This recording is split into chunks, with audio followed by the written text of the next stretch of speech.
happy people. It's been a long month away and I'm sorry about that. In this video, we're taking off to Guysborough County. First, we're going to talk about everything from dirt roads to divorce. We're going to see Goldenville, where they used to process gold out of the ore in the ground, and show you that spot. It's kind of hidden out of the way.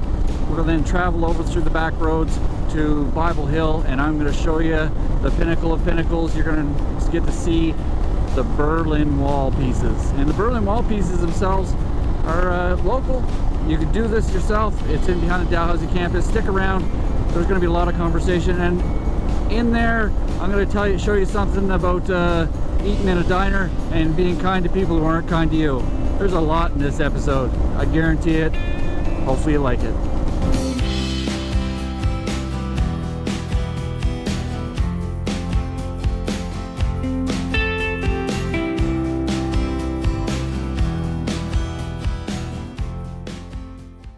We're gonna stop here, make a left turn, and I'm gonna show you guys the bridge. Oh, he waved me through. Country rules. Here we go.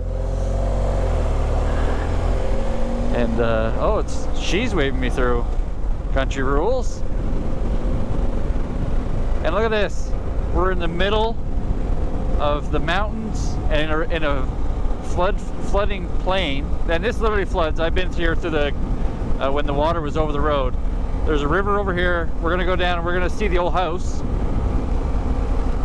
And when we get down to the old house, it's just unreal. It's built into the side of a cliff, and it's for salmon fishing, I guess. It was Silver's Hole. I don't know if it's still called the Silver's House, but yeah, it was awesome.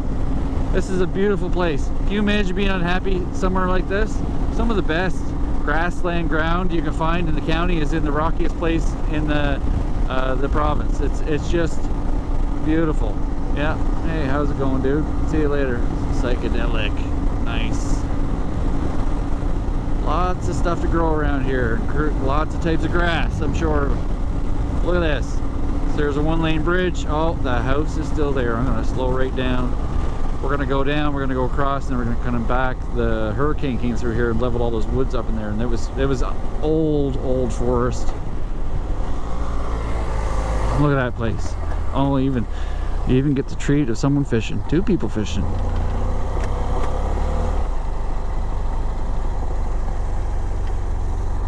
Isn't that crazy? Beautiful. Great place to kayak. St. Mary's River is the tributaries here. There's the old house. They even put a power mast on it. Can you imagine?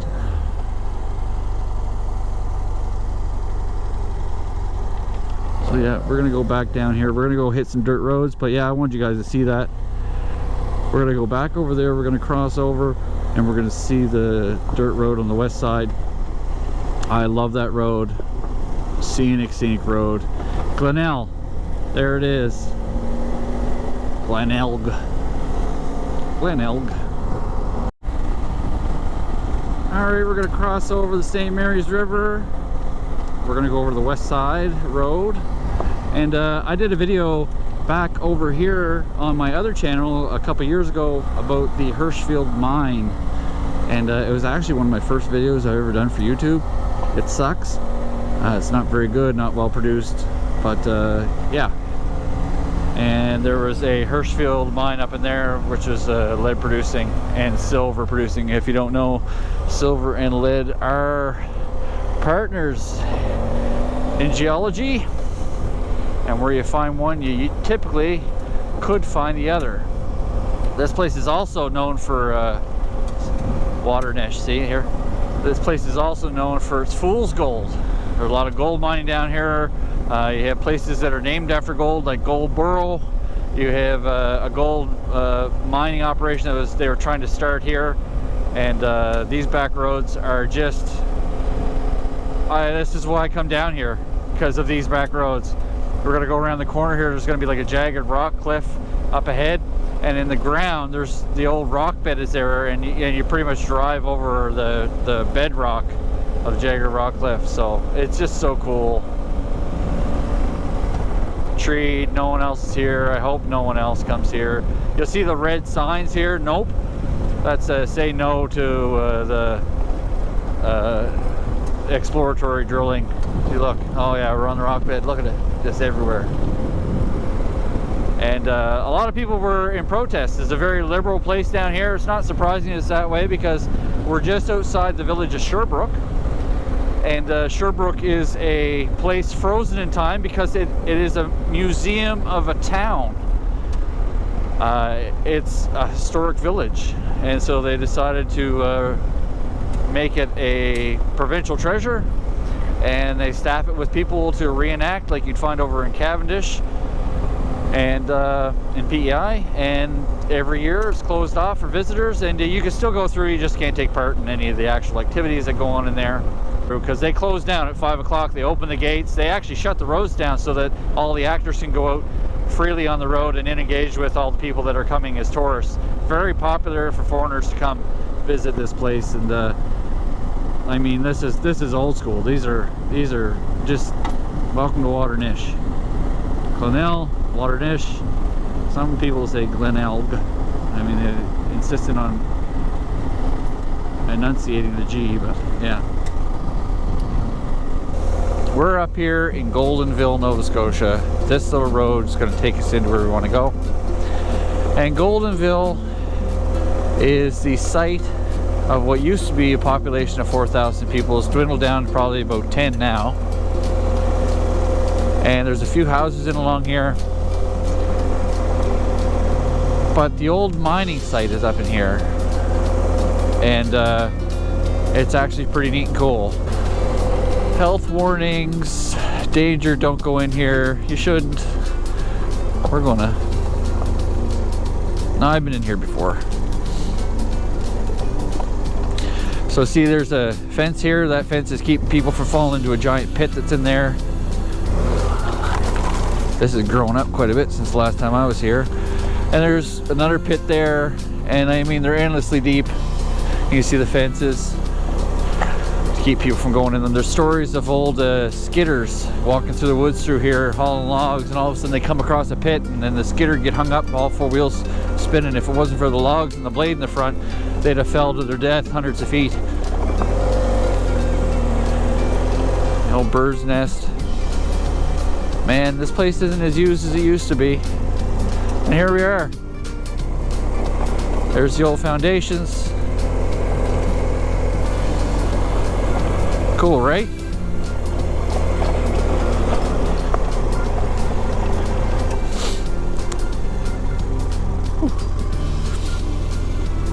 Probably go down there. Anyway, this is where the catchment was for all the water that they used during the mining process. So obviously this is where they dumped it in, and whatever they did here, there's been a lot of movement. There's a dam built across there, and everything's been modified and changed over the years, so you can't really trust where things are at. What it looks like, you see there's piles down there. There must have been a wharf over here of some sort, or some building a structure. But yeah, this is why there's a kind of two different kinds of soil composition, because this is where everything settled in the pond that was here, and then there was a big structures over here as well that were part of the entire ore extraction process for the gold. And they use terrible chemicals, which is a health warning here, and the chemical composition of that soil down there is so bad that you probably just shouldn't be here at all, ever. But I've been here so many times before, I don't think one more time will count to matter. So anyway, obviously they still use it for four-wheeling. And that's it. Welcome to Goldenville.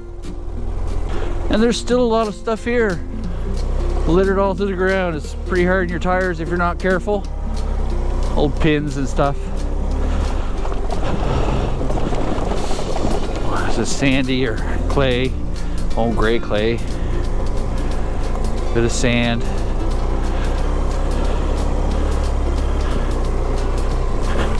Oh, there we go. Got her.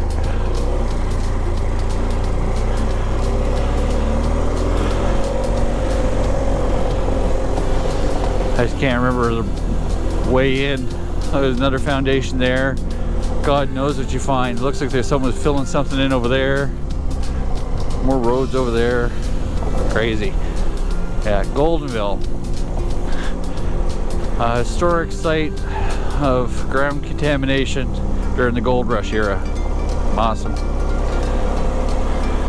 I've been rocking out to the microphone in my helmet, and I haven't been paying attention to what I'm doing here. And I'm right now we're at the Four Corners, and so I was supposed to talk about this a little bit. This is the intersection. This is called Dean, and we just come off I think it's the 374, and it was a shortcut across Cameron Settlement.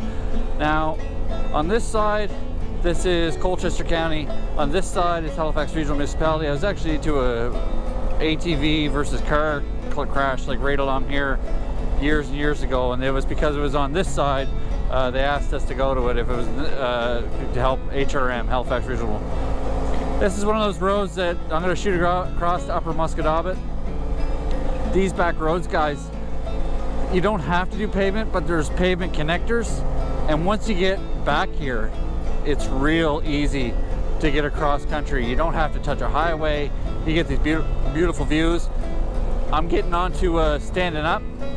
Standing up on a motorcycle while driving is not something that I have been used to, and it's taken quite a bit of practice in order to get to the point where you can control the throttle, clutch, and brake in a way that makes sense. It's quite the process. It's not something I grew up doing, so I'm learning it late in life, and it takes quite a bit. I'm sure some of you can appreciate that, because when you stand up on these things, it takes you a whole new perspective, and you see stuff that you don't normally see, and that's what we're trying to do, is take in the scenery, right? Some of you will have noticed that I mentioned I'm going through a divorce, and that separation is going on, and we're moving on with our respective lives. I know a lot of you will, or you either know someone or you are a person that's gone through this. This happens all the time. Howdy, how are you? Listen, I'm going to give you, I know people are going to want to make comments about that in the video if you're actually listening to it. It's one of these things where if you look at it from my perspective, where I say, what advice would I give my kids in the future about what they should do in this same situation? And the truth is that I've been with this person for 22 years. We had a great life together, and anything after 22 years needs maintenance and work. That's a given. You guys will all understand that. And when you don't keep up in your maintenance and work with each other, you grow apart and you go your separate ways. If that was the situation that my kids were facing, I would give them the same advice, and I'd say, well, it's time for you to part ways. And that is what happened. Now, I didn't initiate this, but it's under the same circumstances and a lot of more details of what happened, which are very common things that happen. The advice is, it's time to part ways. And so, even though it's sad that it happens to a lot of people. It's not uncommon. It's just like car accidents and sudden deaths and cancer. It's one of these things that is riddled in the world, and it goes around, and we just don't talk about it a whole lot. Kind of like PTSD. Boy, these are some rocks that you don't want to take your eyes off on the road, hey? Well, what a fun road. Here we go. Let's get a little... Woohoo! It's one of those things where we don't talk about it very much, and we don't see anyone being able to live a positive life. We kind of invest in each other, and then some people invest to the point where they feel like they have ownership over the other person's actions and behaviors, and they take responsibility, or they make blame, and they do all these inappropriate things because every person's an individual. And if you truly actually did believe that and understood that, you would know that you only represent yourself in a relationship, and you don't represent the other person. This comes down to everything from friendships to family relationships, and even comes down to children. What you do to each other is an example of how you treat people to your children. So that's a little update on where things are at. I'm going to probably try to stay single for as long as I can, because 22 years under the thumb is a long time. It's a long time, and I think I just want to get some perspective. I'm enjoying my time with me and my kids so far, and we'll see what comes of it in the end.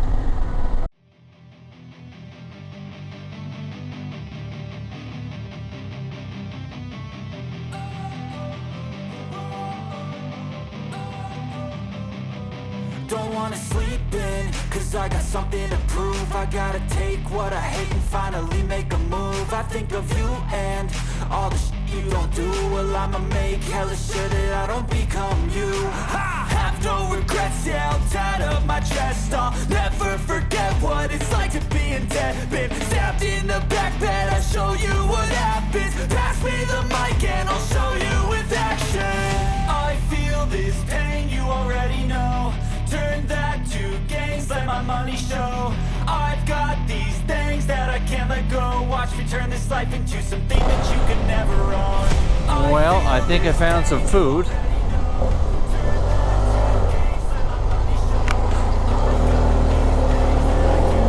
It smelled good when I went by, so we're gonna see what happens. It's been a while since I've been down here. It's been probably Bev's Country Diner. Let's go see Bev. Oh God.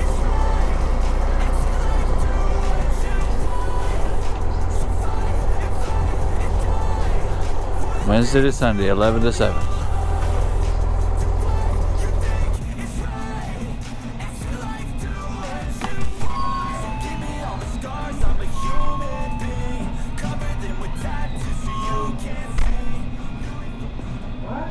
So you may not be as excited as I am to be here right now, because this video that I'm doing at this moment has been months in the making, but I'm going to tell you about a little story that happened at that diner I was just at Bev's Diner out from Upper Stewiacke. I sat down, and you guys saw me sit down looking at the menu after I shut the camera off, which I wish I hadn't. 3 20-year-olds came in, 2 guys and a girl, and they sat down and very loudly said, what kind of biker wears all black? So this is an asinine comment, isn't it? It's not really have anything to do with anything, just kids being kids. So I ate my meal, and I went back to the waitress and the server there, and I asked her, I said, how much is their bill? And I paid their bill. And I told them I told her, I said, whenever they go to leave, let them know that the biker that wears all black is a nice biker. So if I didn't do that, I wouldn't have practiced what I preach, and I think that killing it with kindness is the way to go. They wouldn't know what to think about that, and I think that that's a great way to deal with stuff like this. I had the ability to do that, so it's not like it's a big deal. Bev's Diner in Upper Stewiacke, guys, you got to go in there, you got to crash that place and fill it with people. It is unbelievable. I had a clubhouse sandwich. It was actually homemade, and it was just like you're eating at home, if not better, because you didn't have to eat it. So now on to this. We're touching history. Right now, we're touching history. And what I didn't realize is the section of the Berlin Wall, they had a layout on the bottom so that there was a concrete section at the bottom, meaning that you can't dig under it, which is crazy. You can see the graffiti on it and stuff like that. I'm assuming that because it's within the crack places, it's actually from Berlin that way, and maybe there's some fresh stuff here. But we're right behind the aquaculture building in the Dalhousie campus in Bible Hill. It's accessible from the trail, or you can park in the parking lot like I did, and you can find it from there. Guys, if you haven't been here, you should come here and just kind of see how big these walls really were. It's crazy. It actually is crazy. And it's really hard to get the scope of what these people went through in order to prevent it. The walls are still super smooth. There's no way you could climb it. You know, parkour. See, there's a steel cap on the top of them.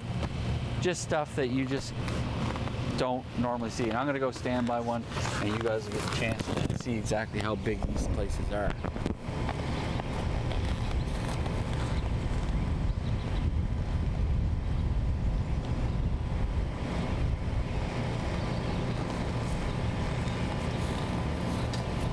Isn't that crazy? Anyway, you got to see it. Welcome to the Berlin Wall. One of the things that people don't know, or when they think of the Berlin Wall, they think about the purpose of a wall. You're thinking about that walls keep you safe inside, and the purpose of most walls is for that. And the Berlin Wall was designed and built to keep the people under the communist regime inside their country. They weren't allowed to flee. Think about that for a second. It was a prison for people under rule. And it wasn't until in the 80s that, by mistake, that the Communist Party actually accidentally said that they were going to open the wall, and people started going through, and the media, communist media fella said that the walls were open, but what they didn't say was that if you passed through the gate at the wall, you were excommunicated from the place. And when people started going through, they started excommunicating and stamping them over their faces, and then when they went to come back, they started not letting them in. And there were so many people, the message went out so wide so fast, within hours and days there were so many people. And there's even a story of a couple who went through, left their baby in the crib in the apartment, just went through just as an expression of themselves, and when they came back through, the guard wouldn't let them back in, and they begged and pleaded because their baby was alone in the apartment and their baby was going to die if they didn't get back. So the guard let them back in, and at that point in time the power of the communist regime fell under their own words. They weren't used to talking to media. They held an hour-long media scrum. In the last 5 minutes, they mentioned that the gates were open for the people of East Germany to travel to West Germany. They'd already seen the propaganda. They'd already seen a lot of it. There was television was able to be accessed from the western side on the eastern side by the people under communist rule. They were already revolting. The communist leaders were trying to get a hold of this, and that was a mistake that they made, is by addressing this in a way that they weren't normally. You're normally used to, when you're used to telling people what to do, you don't have to account for their side of things, and they forgot to take that into account, and it led to a mass revolt on their end, and the people themselves brought this wall down. It wasn't Ronald Reagan. Ronald Reagan found out about it after it happened. So kind of a cool thing. It's just kind of exemplifies what the power of the individual is when you work together. All right, there you have it, everybody. We have achieved a goal of seeing the Berlin Wall. Didn't have to cross the pond in order to do it, and I'm super happy. That's crazy how big those walls are. Can you imagine? Anyway, a lot going on. Sorry there's not more content, but it's coming. The trial run on the gear is going good. I'm not unhappy with how things went. And get out there, get on two wheels, explore, find an adventure nearby, and we'll see you in the next one.